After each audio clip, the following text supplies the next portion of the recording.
Welcome to Performance Power. This is our monthly call where we dive into anything that is health, performance, and nutrition and injury and rehabilitation, anything that's going to help you get the performance that you want for your leadership, for your life, for your family, for performing your best.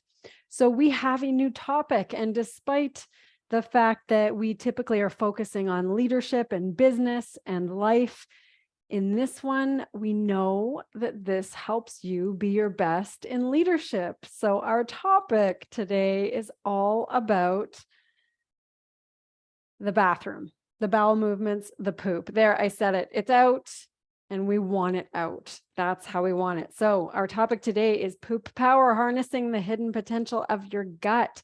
And I have fielded some questions from other people, and I've had some questions myself in order to perform my best in health and in life, and especially for the situation that I'm experiencing right now, and that is recovering from an autoimmune illness and healing an autoimmune illness naturally. So I'll tell you a little bit about that later, but first we're going to answer your questions on how often is normal? Should it float or sink? What color should it be? What shape or size is healthiest? And this is all that information that most of us don't talk about, especially at the dinner table, especially with peers and coworkers, especially and sometimes even with our family, we don't talk about it. So I'm going to get this out there for you so that you can feel your best and perform your best. So number one, here's our 5-minute facts. I may go over the 5-minute mark, but my aim is always to stay in the 5-minute facts. Number one, is it normal to poop more? I'm going to repeat this again here.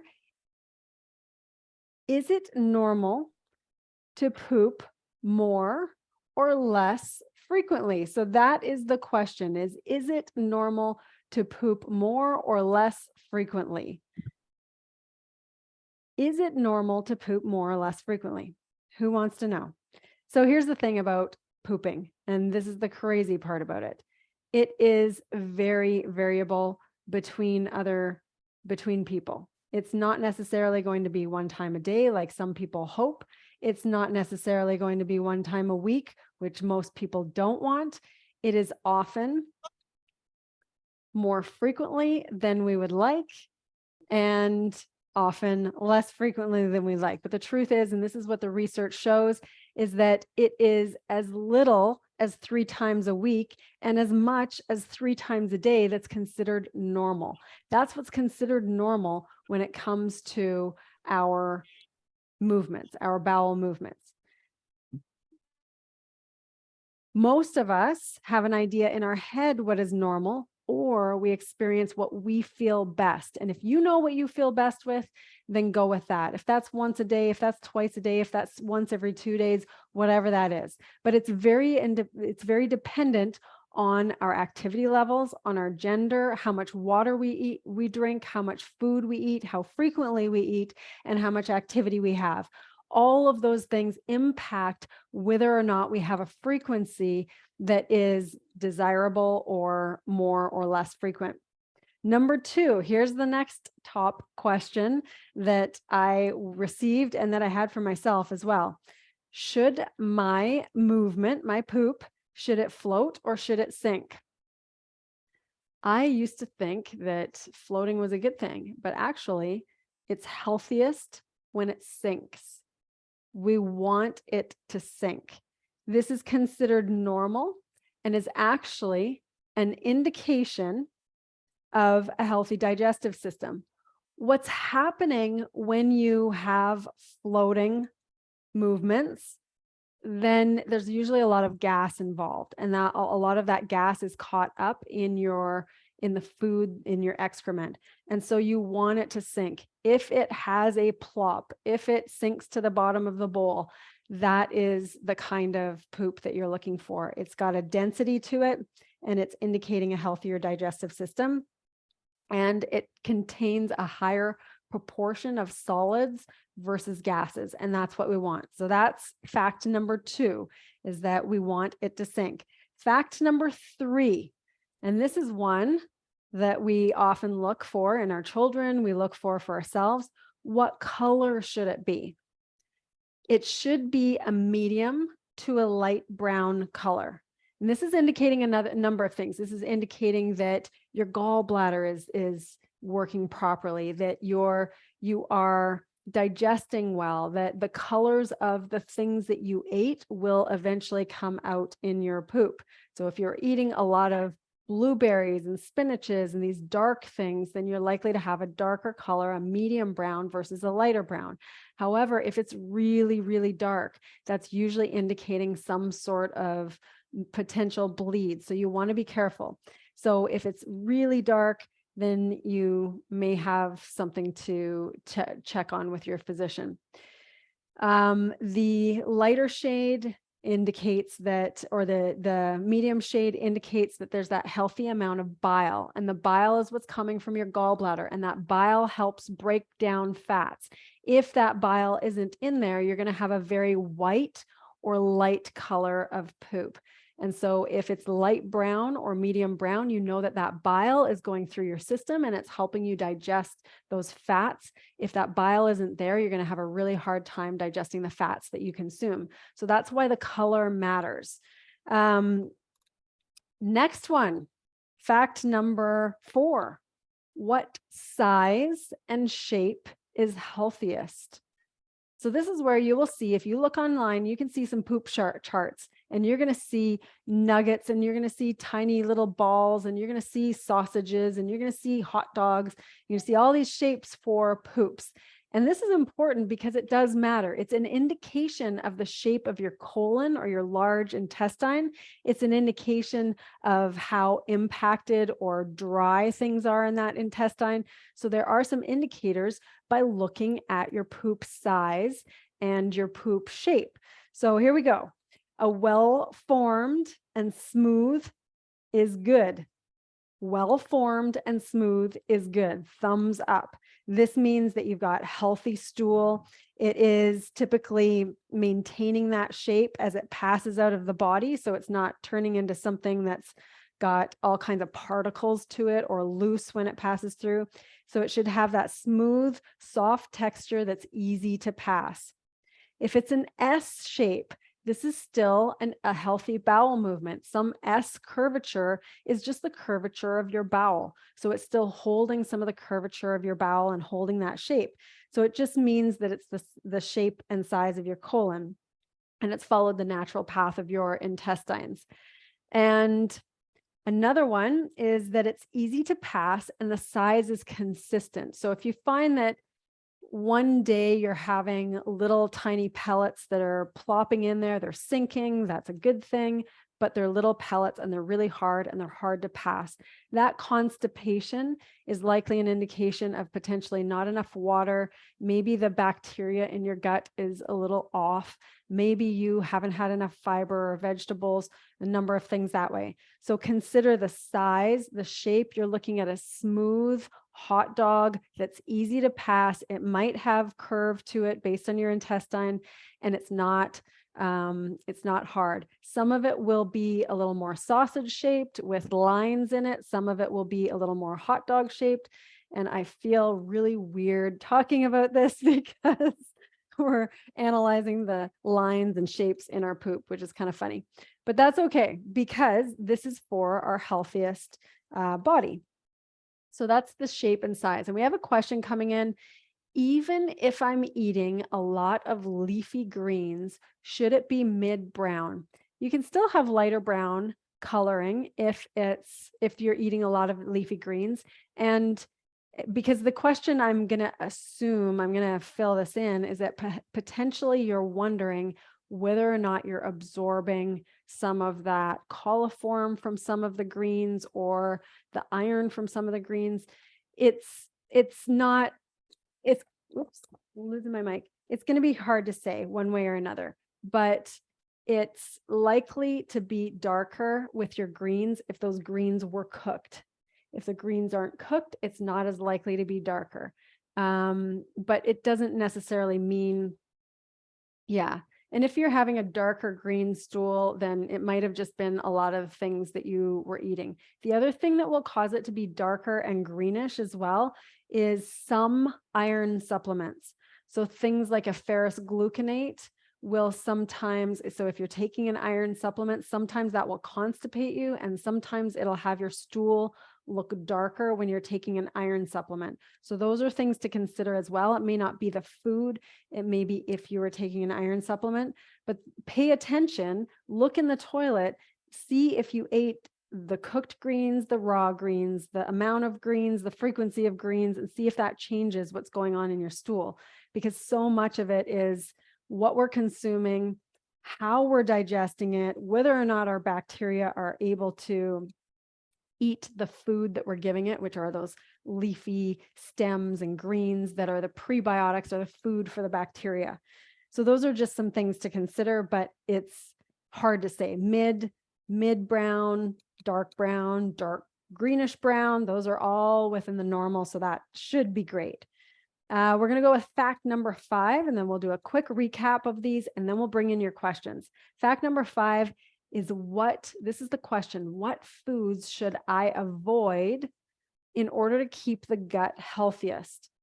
And the reason that I focused on this, although we could go, what foods should I consume? The should I consume question is so complex. And the reason that I say that is because every individual has so many challenges with certain foods, perhaps.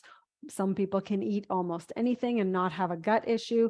Most humans, though, have certain foods that cause them issues. They might have a sensitivity, they might have an allergy, they might have the lack of digestive enzymes, so they're not allergic, but they just can't quite digest that thing. So what we'll do instead is go into what are foods that universally most people should avoid to cause any challenges for their guts, to prevent causing any challenges for their gut. So anything high processed, limit your intake of the starchy breads, the refined sugars, the refined flours. They lack fiber and they lack micronutrients, while also just typically containing some unhealthy fats, very refined sugars, and often there's additives or preservatives in highly processed foods. So anything highly processed, avoid. Any added sugars, and these are hidden sugars. We've talked about these on these topics before, but things that, dextrose, glucose, corn syrup, all of those things. There's so many sugars, and we did a topic on this recently, so check that one out. That disrupts the balance of your gut bacteria. Excess sugars, refined sugars, multiple forms of sugars, too much of that not only contributes to inflammation, but it disrupts that bacterial balance that is so necessary for optimal gut and optimal health. Artificial sweeteners, they may be low in calories and a great replacement, or so we think. That's what we might have in our minds, but it's negatively affecting that gut microbiota. And we don't want that. We want to really avoid those artificial sweeteners. Trans fats. So these would be the fried foods, processed snacks, anything in the trans fats. Our body has a very difficult time recognizing it, and they promote inflammation and have a negative gut health, a negative impact on the gut health. And then also excessive alcohol. So alcohol consumption, especially heavy alcohol consumption, can disrupt that gut barrier function, so the gut lining in the intestinal wall, and also lead to imbalances in the gut bacteria. So those are the main things to avoid. Now I'm going to add, that's our 5-minute fact. So number 1 is the frequency of pooping. Could be 3 times a day, could be 3 times a week. All that range is within the normal. Float or sink. Sinking is the healthiest. Color, light to medium brown. Shape and size, hot dog, sausage, S shape, smooth passage is all good. And then the avoiding certain foods that I just mentioned in order to keep the gut the healthiest. Now I'm going to add something in there, and it's this, is that I dove into this topic that I wouldn't ordinarily talk about, but I dove into this topic simply because in being diagnosed with an autoimmune disease and doing a lot of research on it, one of the things that I discovered is that almost everyone who's diagnosed, and I'm going to say everyone, we're going to do a blanket statement, which I rarely do, who is diagnosed with an autoimmune disease or disorder typically has leaky gut. Now, I never in a million years would have thought that I had leaky gut because I thought my poops were normal. I thought my gut was great and I could typically digest anything. Sure, I would have a little gas here and there. Sure, I might feel a little bloated here and there, but it was nothing that I thought was out of the ordinary until I was diagnosed with an autoimmune disease. And upon making some major changes in what I ate, discovered how much different my gut felt, my energy was, and my poop appeared, and all that good stuff, all the things we talked about. So I invite people to explore what they might be living with, anything that you are living with that feels normal because it's your normal. I invite you to explore what is normal. And that's why we're having this conversation, for your optimal health, your optimal energy, and also to perhaps avoid something that I've stepped into. So I would like to open it up to more questions. Pop them in the chat or unmute yourself. Ask the questions that are involving bowel movements, stool, passage of poop, whatever you want to call it. Ask the questions. Or if it's not that topic, it can be anything related to your nutrition, your physical health, your injuries, your training, your performance. Let me know what you have. So pop it in the chat or unmute yourself. What do you have out there? Questions? Go ahead.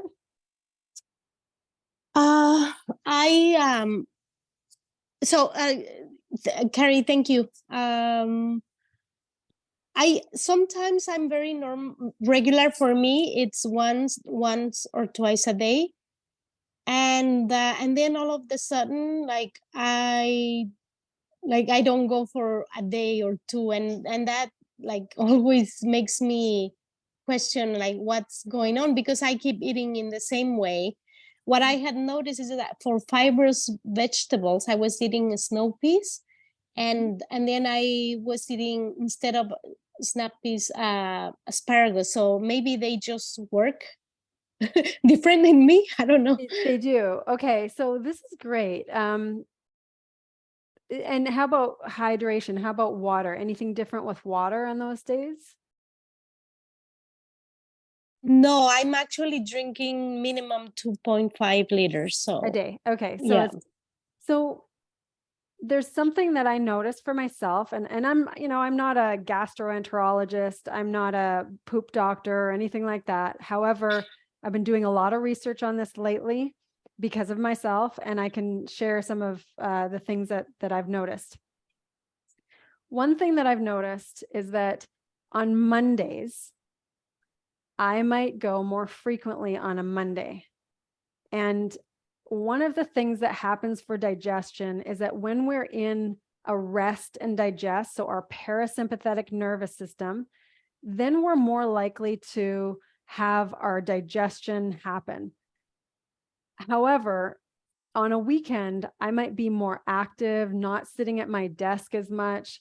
And then in that case, I'm active, often a little more in the sympathetic nervous system, and not as much digestion is occurring when you're in that nervous system.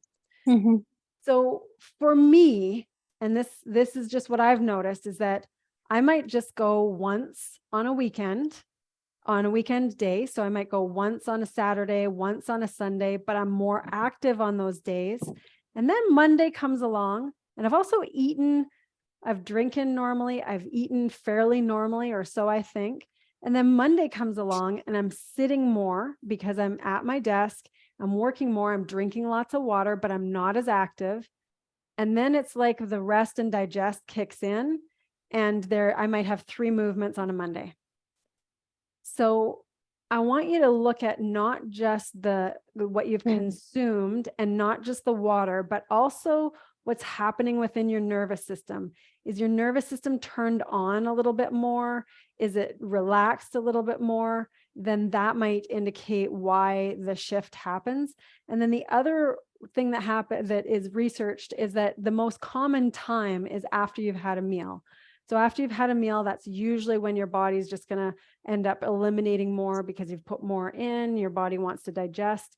So those things are there to consider as well. Is what were you more drive, go, go, go? And if that's in that go, go, go, you might not be eliminating at that time. But if you were really nervous and really, really stressed, like there was a loss in the family, then you might eliminate everything. But then if you're in your relaxed state, that's optimal for digestion, optimal for that rest and digest side of the nervous system, of that parasympathetic. Does that help a little bit, or have you consider a few more things? Yeah, no. So, I mean, there in terms of stress, there hasn't been anything. So there hasn't been that many changes except for the things that I eat. Because I'm following a specific program on, you know, a lot of, like I said, a lot of leafy greens, like a specific type of fibers, vegetables. And when I've noticed that when I eat certain things, like I don't go as much. But So yeah, but thank you. It's good to consider. I'm going to add one more thing there based on what you described with the peas versus the Mm-hmm. asparagus. And it's this, that some people, especially if they're experiencing leaky gut, especially if they have a lot of inflammation in their body, some people will find that anything that is a bean, a seed, a legume causes some level of inflammation. That means the peas are in that family. The asparagus is not in that family. The leafy greens, the asparagus, they are something that most of us can consume without causing any inflammation. Some of us consume something like a bean, a pea, any sort of legume, and that contributes to inflammation. So with my situation in particular, I have all peas, all beans, all legumes are not included with what I can eat right now. But I can consume asparagus, leafy greens, cauliflower, broccoli, beets, carrots, but peas are a no.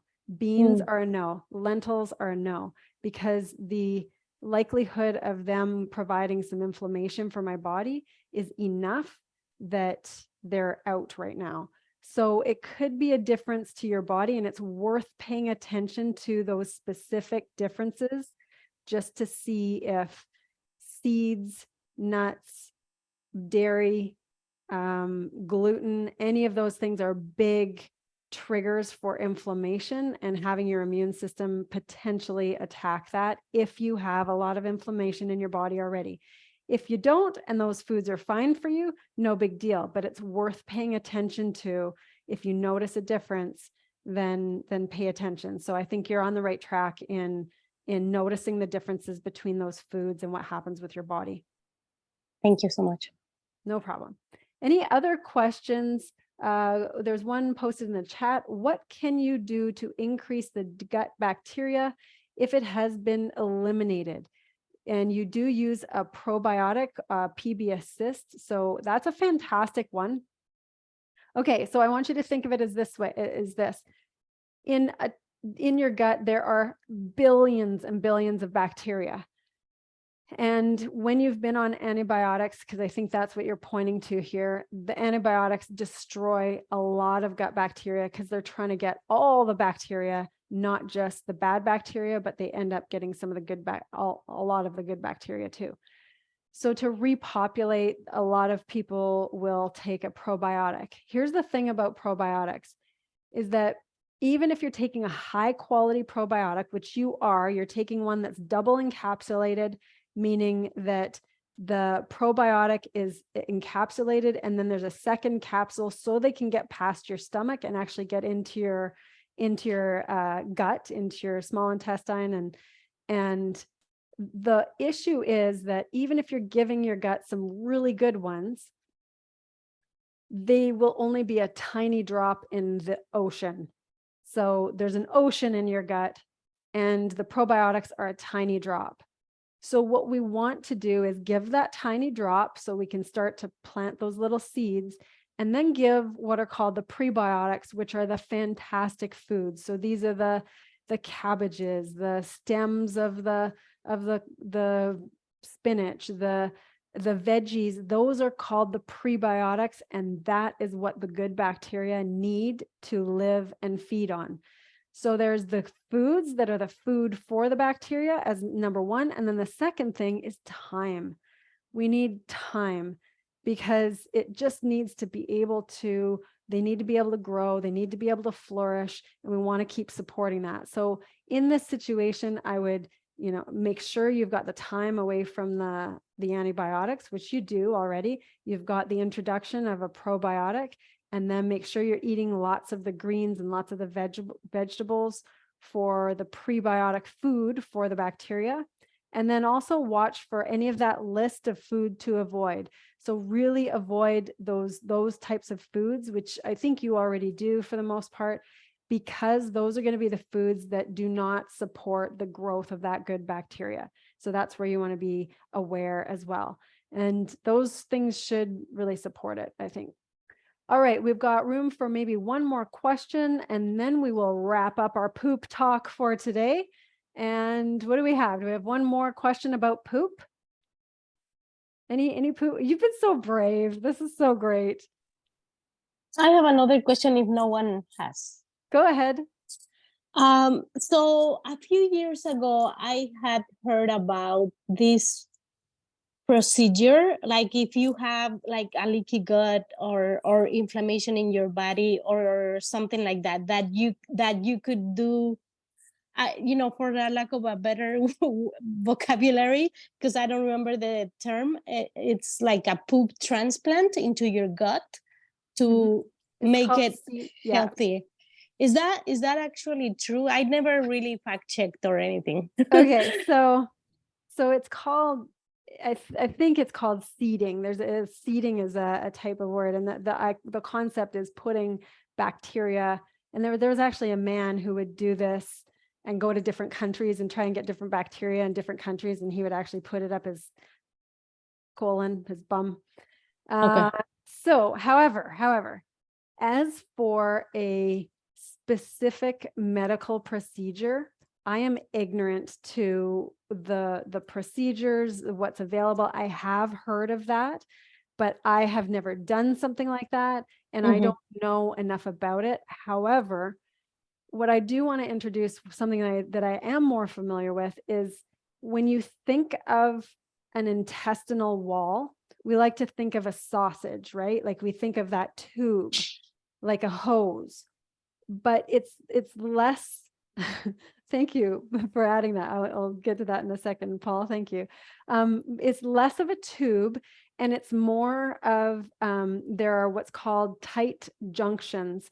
And we want these tight junctions to be available. There's like a zigzag along the walls of your intestines, and all these little zigzags help you absorb nutrients. But when those tight junctions aren't present anymore, then we have a hard time with maintaining the integrity of that tube, these little tight junctions, and we have a hard time absorbing the nutrients.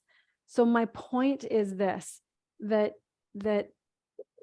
there's it's such a complex thing, and there's so many bacteria that fecal transplantation, which Paul has been kind enough to look up for me, is one thing in a universe that's within our gut.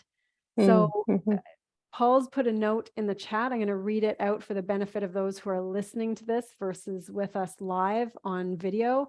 And it's the fecal transplantation, also called fecal microbiota transplantation, FMT, stool transplant, bacteriotherapy, or intestinal microbiota transplant. It's used to treat persistent infections with the colon, The procedure works by taking healthy microbiota from the feces of a carefully screened donor and transferring them to the colon of a recipient. Fecal transplant is typically performed through a colonoscopy. However, it can also be performed with upper endoscopy. Okay, so that's awesome. I just read that out loud for those who are listening. However, I'm going to default back to making sure people have gone through the food, gone through the figuring out what the assailant on the gut is by elimination. And that's what I would suggest first, simply because that is the process that I would go through. However, there's lots of people who want to try something else because they're desperate and they've been struggling with something for a really long time. As for the efficacy in terms of what kind of percentage of what works and doesn't, I don't know. So that's not something that I'm familiar with. So it's an interesting concept, and I don't know if it's flourishing in terms of popularity. I have not seen that, but it is an option. Okay, everyone, we're going to wrap up here. So if you take something away from this, look at your poop when you go to the bathroom to check on your health. Look at your poop to see how your gut is functioning, because your gut is literally directly connected to your immune system. It's also got a direct line to your emotional system, to your brain.